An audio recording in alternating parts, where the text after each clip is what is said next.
رسول صلی اللہ علیہ وسلم نے فرمایا الساعی علی الارملۃ والمسکین کالمجاہد فی سبیل اللہ، مساکین کے بارے میں کوشش کرنے والا،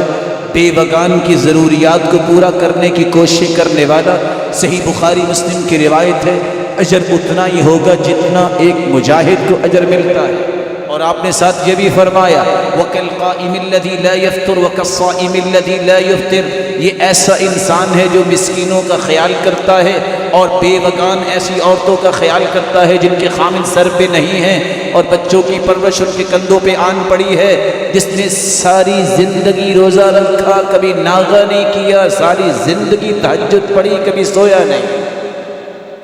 تیسرا طریقہ،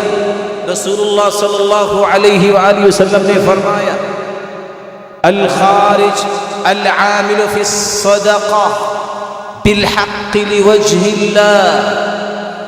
کالمجاہد فی سبیل اللہ حتی یرجع الی اہلی۔ ایک بندے کو اللہ نے یہ سوچ دی کہ فلاں لوگوں کی ضرورت ہے،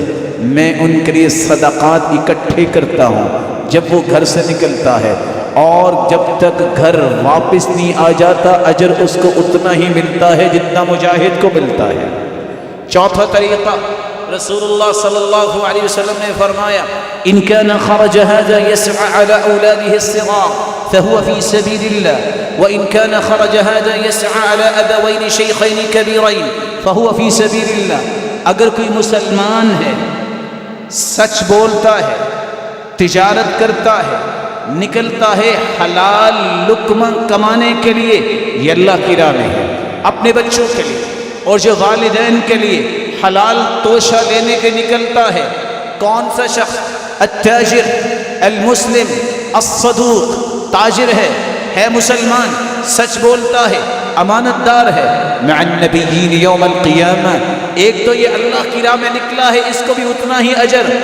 دوسرا قیامت کے دن رب تعالیٰ اس کو نبیوں کے ساتھ نصیب فرمائے۔